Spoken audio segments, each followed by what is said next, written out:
Hallelujah. खोलेंगे book of second Peter chapter 1 verse 5 to 8। अगर आप फर्स्ट टाइम आए, मैं आपको स्वागत करना चाहता हूं परमेश्वर यीशु मसीह की प्रेजेंस में। अगर आप बहुत टाइम से आते जा रहे हैं, हालेलुया, हम मिलेंगे, मिलके सीखेंगे आज खुदावंद यीशु के प्रेजेंस में। Book of second Peter chapter 1 verse 5 to 8। कौन सी विषय सीखते जा रहे हैं हम? क्या सब्जेक्ट सीखते जा रहे हैं? बिल्डिंग है गॉडली कैरेक्टर। परमेश्वर यीशु समान अपने अंदर कैरेक्टर, अपने अंदर नेचर को कैसे बनाता है, उसके वो सीखते जा रहे हैं ना। बिल्डिंग है गॉडली कैरेक्टर। क्यों गॉडली कैरेक्टर बिल्ड करना है, या परमेश्वर जैसे सोचना, परमेश्वर जैसे नेचर को बिल्ड करना क्यों जरूरी है?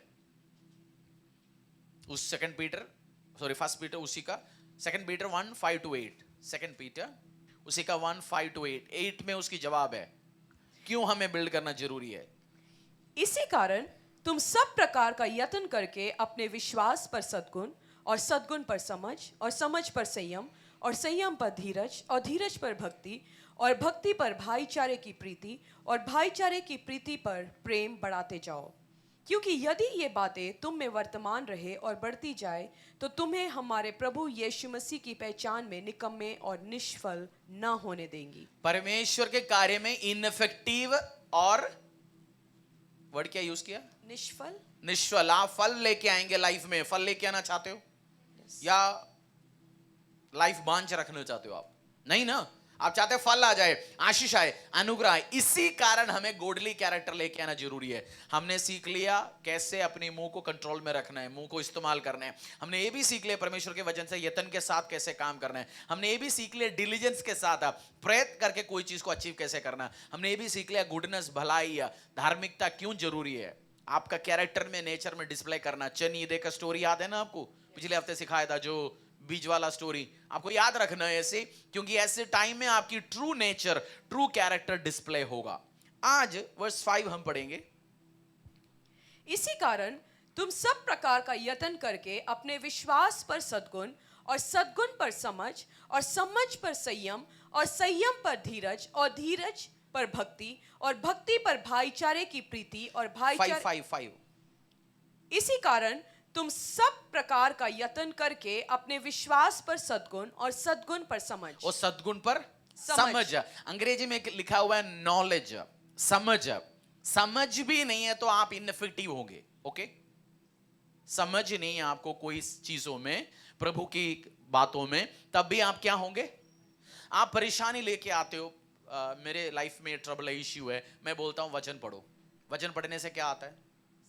समझ आता है। आप बोलते हैं आके मेरी लाइफ में ट्रबल है जी, कपल कोई फैमिली आके बोला मेरी लाइफ में ट्रबल है, मैं बोलता हूं वचन पढ़ो।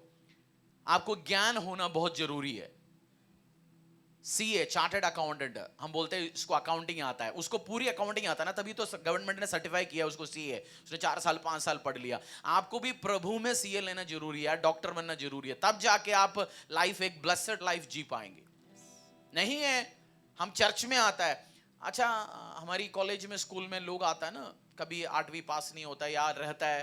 आपकी छोटे भाई के साथ भी पढ़ा था, आपके साथ भी पढ़ा कुछ बच्चे, और आपकी छोटे भाई 4 साल छोटा, उसके साथ भी 8वीं क्लास में बैठा, 7वीं क्लास में बैठा है ना बच्चे, क्योंकि उसने गया तो है बट पास नहीं हुआ, वो सबके साथ बैठा रहा। तो आप चर्च में आएंगे और आपकी आपकी आपकी आपकी भाई भी आ रहे चर्च में, और आपकी बेटा भी चर्च में आ रहे। बेटा तो प्रार्थना करना शुरू कर लिया, बेटा प्रोफेसी करना शुरू कर लिया। जो चर्च में 5 साल से आ रहे, 10 साल से आ रहे अंकल, उनको अभी भी पूछते हैं प्रभु कौन है? बोलता है प्रभु वो कौन होता है? इब्राहिम कौन है? वो दाऊद का बेटा है। तो अटेंड करने से ज्ञान नहीं बढ़ेगा, आपको उसको सीखना बहुत जरूरी है। नॉलेज नहीं, आप इनफेक्टिव होंगे। आपको फैन ठीक करना नहीं आता, उसका नॉलेज नहीं है, आप उसको रिपेयर कर पाओगे? तो आपको सीखना बहुत ही जरूरी है। आपको कैमरा चलाने नहीं आता, नॉलेज नहीं, आप चला पाओगे? सेम वे मसीहत में भी ऐसे जरूरी है। वचन में लिखा हुआ है my people are destroyed for the lack of knowledge. मेरे लोग ज्ञान की कमी के कारण नाश हो जाता है। उसका मतलब आपको परमेश्वर का ज्ञान नहीं है तो क्या होगा?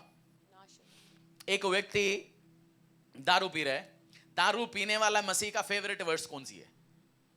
कंटिन्यूस पीने के लिए वो 2 वर्स लेके आता है, कौन सी है?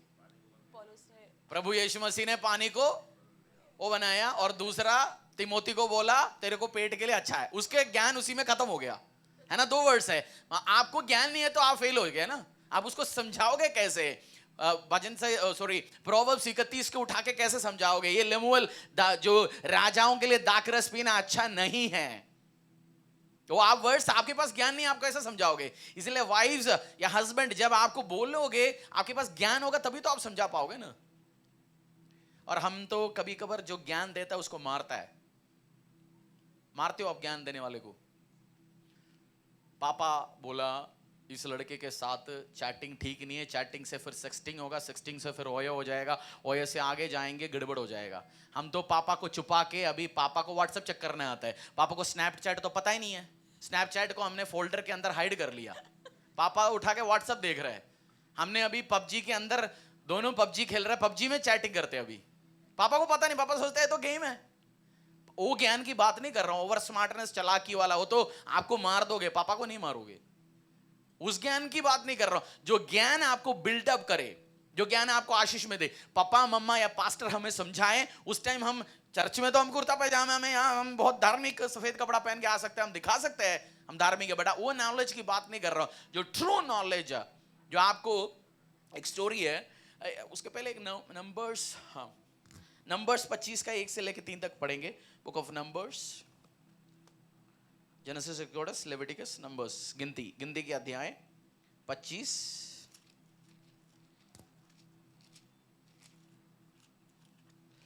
बाइबल अगर आप लेके आएंगे ऐसे 10 बार खोलेंगे आपके हाथों में आ जाएंगे बाइबल, नहीं तो घर पे रहेगा, कोई फायदा नहीं होगा। 25 का 1 से लेके 3 तक मैं एक बार अंग्रेजी पढ़ता हूं।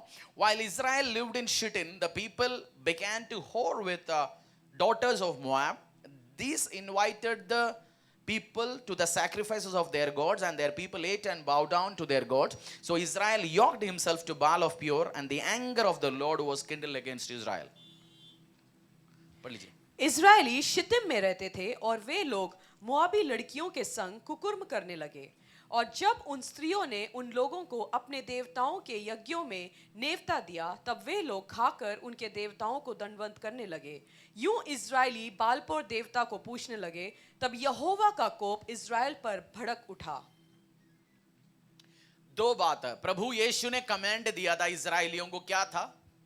आपने बाइबल पढ़ा तो अन्य जातियों के साथ रिश्ता बनाने मत जाना, सेक्सुअल रिलेशनशिप, फैमिली रिलेशनशिप कुछ नहीं करने जाना, और उनके द्वारा अन्य देवताओं के सामने अपने आप को दंडवत भी नहीं करना जाना। बट इन्होंने दोनों काम किया। किसकी कोप उठ गया? परमेश्वर का। जब प्रभु का कोप उठेगा तो क्या होता है? आप फेलियर हो जाएंगे। आप खेत में फेलियर, मतलब बिजनेस में फेलियर, आप ऑफिस में फेलियर, फैमिली में फेलियर, बीमारी परेशानी होते रहेंगे। अगर आपकी बच्चा पढ़ा या आपने पढ़ा, जब अगली बार वेश्यावृत्ति करने का या अगली बार गलत काम करने का मौका आएगा, आपको डर आएगा, आपका किसकी ज्ञान याद आएगा? इजरायलियों के खिलाफ प्रभु का कोप उठा, इसलिए मैं इस चीज को करना नहीं चाहता हूं, मैं नहीं करूंगा। आपको पता है दारू पी के सैमसन ने अपनी शक्ति, अपनी बिजनेस, अपनी जिंदगी को खत्म कर लिया। मैं दारू के चक्कर में नहीं जाऊंगा, मैं वेश्यावृत्ति के चक्कर में नहीं जाऊंगा। ज्ञान हो आप बचते रहेंगे। और जो ज्ञान देने वाला है उसको मारना भी जरूरी नहीं है। आपके पास्टर को नहीं मारना, आपका पापा को नहीं मारना, मम्मा को नहीं मारना, टीचर्स को नहीं मारना। हम तो मारते कभी कभार। मारते कैसे? एक स्टोरी है, आपने देखा होगा ना, शिकार करने वाले पुराने टाइम में बंदूक और कुत्ते लेके जाते थे, कोई पक्षी भी लेके जाता है। ऐसे शिकार भी देखा होगा ना आपने मूवी में। शिकार करने वाला क्या लेके जाता है? पक्षी। उसको बोलता है फैल्कन, हॉक। जो कुछ ऐसे पक्षी है वो हेल्प करेगा, उसको सिग्नल देगा, सामने भेड़ है जी, सामने बकरी है, सामने हिरन है, आप जाओ मार सकते हो। इसलिए वो पक्षी को लेके जाता है। तो एक बार एक शिकार करने वाला अपनी पक्षी के साथ जंगल में चला गया। कहां पे? शिकार करने के लिए। बट बहुत दूर चला गया वो, तो पानी नहीं मिल रहा, बहुत परेशान हो गया सुबह से लेकर शाम तक। तो उसने देखा पक्षी भी उसके आसपास घूम रहे, तो उसने देखा एक नाला, एक पेड़ नहीं, जो पत्थर से बनाया वो ऐसे नाला जैसे बनाया होता, आपने देखा होगा ना, जैसे उसमें से पानी थोड़ा थोड़ा आ रहा है, तो नीचे नाला जैसा बन गया। तो उसने अपनी मग्गा उठा के पानी पीना शुरू कर दिया। जैसे वो पानी पीना शुरू हो गया, उसके पक्षी आके उसके हाथों में धक्का लगाया, गिराया। 3-4 बार वो पानी पीने की कोशिश कर लिया, पक्षी उसको पानी पीने नहीं दे रहा। एक गुस्से में आके अपनी तलवार उठा के उस पक्षी को मार दिया। जैसे मार दिया, वो ब्लड सब देखे उसको दुखी हो गया, वो बैठा रोना शुरू हो गया। फिर उसने सोचा यार ये पक्षी मेरे को मेरे साथ अच्छा रिश्ता है, इसने क्यों मुझे मना किया? तो उसने देखा आसपास एक पेड़ था, उस पेड़ के ऊपर चढ़ा। तो पेड़ के ऊपर चढ़ा, उस जहां से वो पानी आ रहा था उस जगह एक बड़ा जहरीला सांप मरा पड़ा हुआ था, उसी से पानी आ रहा है। तो उस पक्षी क्या कर रहा था? ज्ञान क्या दे रहा था पक्षी? जहरीला पानी है। पानी गलत है तो मत पीना, बट उसको उस टाइम समझ नहीं आया। उसको ज्ञान देने वाले को उसने क्या किया? मार दिया। हम भी यही करते बहुत बार। आज ज्ञान दे दिया, हम उसका सुनना नहीं चाहता, आगे हम उसके खिलाफ जाते हैं। हम पापा के सामने दिखाएंगे, पापा ने ज्ञान दे दिया बेटा इसके साथ घूमना प्रॉब्लम है। हमने अभी पापा को हाइड करके उसके साथ घूमना शुरू कर दिया। व्हाट्सएप पापा ने पकड़ लिया, स्नैपचैट में चला गया, स्नैपचैट पकड़ लिया, दूसरा कोई ढूंढ लिया, हिस्ट्री डिलीट कर लिया। सब नए टेक्निक है, हम साफ सामने रहे। वो नहीं है नॉलेज। आपको परमेश्वर ने बोला इनफेक्टिव नहीं होना चाहिए। आप निष्फल नहीं होंगे, आप बांझ नहीं होंगे, आप लाइफ में रिजल्ट लेके आएंगे, चंगाई लेके आएंगे, आशीष लेके आएंगे, अनुग्रह लेके आएंगे। उसके लिए क्या चाहिए? ज्ञान। प्रभु में ज्ञान बढ़ना जरूरी है। आप जब तक पढ़ेंगे नहीं, जब तक वचन में बैठेंगे नहीं, चर्च में आते भी आप ज्ञान बढ़ते ना। प्रचार सुनते मैं और आप मिलके, हम वचन से पढ़ते हैं, परमेश्वर की वर्ड से पढ़ते हैं, हमारी ज्ञान बढ़ जाता है। तो नॉलेज होगा, घर पे बैठ के नॉलेज नहीं बढ़ेगा। आज चल रहे हैं, हमने लैपटॉप खोल रखा है, टीवी में चल रहे हैं, हम मोबाइल में लेटे पड़े हैं। सर्विस ऐसे भी अटेंड कर रहे होंगे, कोई टीवी में चल रहे हैं बट हम मोबाइल के साथ बैठे हुए हैं। सर्विस है जी, हाँ जी मैंने देख लिया जी, सुन लिया जी, बट उनके ज्ञान तो नहीं बढ़ने वाला है। उन ज्ञान कैसे बढ़ेगा?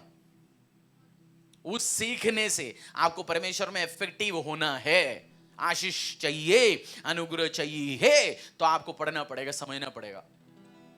डॉक्टर के पास जाके आप बैठते हो, 500,000 रुपए देखते हैं, उन्होंने अपनी जिंदगी इन्वेस्ट किया ज्ञान प्राप्त करने के लिए, तभी तो 2 मिनट में आपसे 1,000 रुपए पॉकेट में लेते हैं। वो वकील के पास जाते हैं, वो आधा घंटा जज के सामने कुछ बोला, लॉर्ड माय लॉर्ड ये वो, आपसे बोला लाख रुपए रखे जाओ, बस खत्म।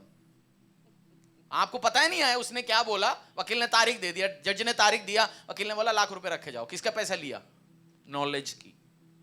आपको भी परमेश्वर में नॉलेज चाहिए, ज्ञान, और आप बढ़ा सकते हैं नॉलेज, नहीं तो आप इनफेक्टिव होंगे। वर्स 8 पढ़ लीजिए, 2 पीटर चैप्टर 1 वर्स 5 to 8। इसी कारण तुम सब प्रकार का यत्न करके अपने विश्वास पर सद्गुण, और सद्गुण पर समझ, और समझ पर संयम, और संयम पर धीरज, और धीरज पर भक्ति, और भक्ति पर भाईचारे की प्रीति, और भाईचारे की प्रीति पर प्रेम बढ़ाते जाओ। क्योंकि यदि ये बातें तुम में वर्तमान रहे और बढ़ती जाए, तो तुम्हें हमारे प्रभु यीशु मसीह की पहचान में निकम्मे और निष्फल ना होने देंगी। अपने पैरों में आएंगे। उस वर्स 8 हम पढ़ेंगे मिलके, वर्स 8 है उसका, 2 पीटर चैप्टर 1 वर्स 5 to 8 का 8 हम पढ़ेंगे मिलके, 8 हम पढ़ेंगे मिलके। क्योंकि यदि ये बातें तुम में वर्तमान रहे, सब मिलके पढ़ेंगे, हमारी आवाज आए। क्योंकि यदि ये बातें तुम में वर्तमान रहे और बढ़ती जाए, तो तुम्हें हमारे प्रभु यीशु मसीह के पहचान में निकम्मे और निष्फल न होने देगी। हाथों को उठाएंगे, प्रार्थना करेंगे। परमेश्वर, अगर आप निष्फल नहीं रहना चाहते, इनफेक्टिव नहीं रहना चाहते, फलों को लेके आना चाहते हैं, परमेश्वर ने बोला मेरा डिजायर है तू और फलों को लेके आ जाए और आशीष में, अनुग्रह में बढ़ता जाए। मैं प्रार्थना करता हूं परमेश्वर यीशु मसीह के सामर्थ्य नाम से, आप और आपकी परिवार अच्छे फलों को, रिजल्टों को लेके आए खुदावंद यीशु के नाम से।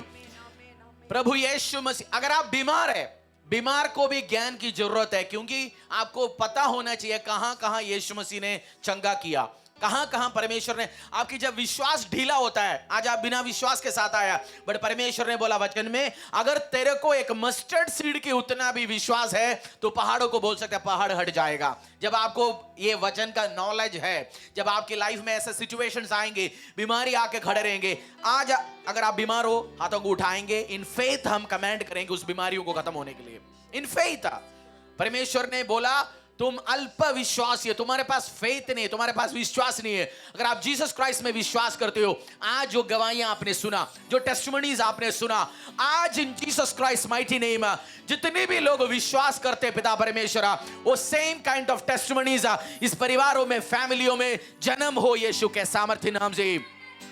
प्रभु आज हमने जो जो टेस्टिमनी सुना, सुनते आया पिता परमेश्वरा, वो लाइफ को चेंज करने का, एक्सीडेंट से बचाने का मेरा विश्वास है पिता परमेश्वरा। हर विश्वासी जो विश्वास करता है यीशु के सामर्थ्य नाम से, वो भी बड़ी बड़ी सेम काइंड ऑफ गवाहियों को लेके आए। आपकी परिवार प्रोटेक्टेड हो, फैमिलीज प्रोटेक्टेड हो। लंबे क्रॉनिक डिसीजेस, आपकी क्रॉनिक डिसीजेस, वो बीपी हो, शुगर हो, डायबिटीज हो, मैं नहीं जानता हूं, हर क्रॉनिक डिसीजेस हील हो यीशु के सामर्थ्य नाम से। जो आपकी शरीर जो ऑर्गन डेड है, डॉक्टर ने बोला ये ऑर्गन डेड है, इसका कोई काम का नहीं है, आज उस एरिया में लाइफ आई यीशु के सामर्थ्य नाम से। खापा पापा आराधना में जाएंगे, फाइनल प्रार्थना के लिए आज आप चंगाई लेके जाएंगे, आज आप लाइफ चेंज करके जाएंगे। आज आप जिसके लिए प्रार्थना करने के लिए आए उसका फोटो है तो बाहर निकाला अपने मोबाइल में, अपने हाथों में, और आप परिवार के लिए प्रार्थना करने आए, उसके नाम मुंह में लो, बोलो प्रभु मैं इस व्यक्ति के लिए प्रार्थना करता हूं, उसको आशीष करता हूं, अनुग्रह करता हूं। हर टर्मिनल डिसीज, वो कैंसर हो, वो मैं नहीं जानता हूं नाम, बट आज आप नाम लेंगे और उस बीमारी को बोलेंगे, ए पहाड़ के रूप में खड़ा हुआ बीमारी यीशु के सामर्थ्य नाम से मैं तुम्हें कमेंट करता, आउट, हीलो, चंगे हो ये यीशु के सामर्थ्य नाम से। आज संडे जब आप आएंगे गवाही के साथ आप आइए यीशु के नाम से। अगर आप बीमार हो आज वादा करो, प्रभु तू मुझे चंगा करेंगे, परमेश्वर मैं इवेंजलिज्म करूंगा गलियों में। बोलो 50 बंदे का नाम लिखो, इसके घर पे जाऊंगा, मैं ये डायरेक्शंस दे रहा हूं आपको, जो सिचुएशंस आपका ओके होगा, जिस सिचुएशन से 50 बंदे का नाम लिखो, इसके घर पे लूंगा, जाऊंगा, मैं अपनी टेस्टिमनी दूंगा। बाइबल मत पढ़ाने जाना, जब मैं अपनी टेस्टिमनी में 5 साल से परेशानी में था, बीमारी में था, जीसस ने मुझे हेल्प किया, जीसस ने मुझे हेल्प किया। 50 बंदे का नाम बनाओ, लिस्ट बनाओ, कॉलेज की दोस्त होंगे, आपके कोलीग्स होंगे, बोले प्रभु इनकी घरों में सुसमाचार के साथ with proof and power and authority में जाना चाहता हूं, उस पावर जो मुझे बैक करता है, जो सुप्रीम पावर है, in the name of Jesus आपकी सिचुएशंस चेंज हो यीशु के सामर्थ्य नाम से। In the name of Jesus, in the name of Jesus आपकी सिचुएशंस में बदलाव आए यीशु के सामर्थ्य नाम से। आप लाइफ में चेंज चाहते हो, जिस लेवल में आप स्टैग्नेंट हो गया, आप चाहते हैं परमेश्वर मेरे लाइफ चेंज हो यीशु के सामर्थ्य नाम से। हर स्टैग्नेंसी एक ही लेवल में बहुत टाइम से वो चेंज हो यीशु के सामर्थ्य नाम से। आपकी लेवल चेंज हो, आपकी लेवल चेंज हो, आपकी लेवल चेंज हो। परमेश्वर खुदावंदा लोगों के लेवल को तू चेंज करेगा यीशु के सामर्थ्य नाम से। फैमिली का लेवल अशांति भरा हुआ, उस अशांति भरा हुआ लेवल को चेंज कर, शांति को लेके आ यीशु के सामर्थ्य नाम से। आपकी कैरियर सेम लेवल पे, सेम सैलरी पे सालों से है, वो चेंज हो यीशु के सामर्थ्य नाम से। आप घर बनाना चाहते हो, आप उसी घर में रहते हो जहां आपके बाप दादा रहते आ रहे, ऐसे परिवार, ऐसे फैमिली आप बिल्ड करना चाहते हो, आज मैं रिसोर्सेस को यीशु के सामर्थ्य नाम से खुदावंत के हेवन की ओर से एलोकेट करता हूं आपको यीशु के सामर्थ्य नाम से। रिसोर्सेस एलोकेट हो रहा है, रिसोर्सेस उसके लिए जो चाहिए परमेश्वर एलोकेट कर रहे हैं, रिसोर्स एलोकेशंस होगा, फंड एलोकेशंस होगा यीशु के सामर्थ्य नाम से। आप जिस काम के लिए फंड रिसोर्सेस मांग रहे, इसी टाइम रिसोर्सेस एलोकेट होते हुए मैं देख रहा हूं यीशु के सामर्थ्य नाम से। रिसोर्सेस एलोकेट हो यीशु के सामर्थ्य नाम से, रिसोर्सेस एलोकेट हो यीशु के सामर्थ्य नाम से।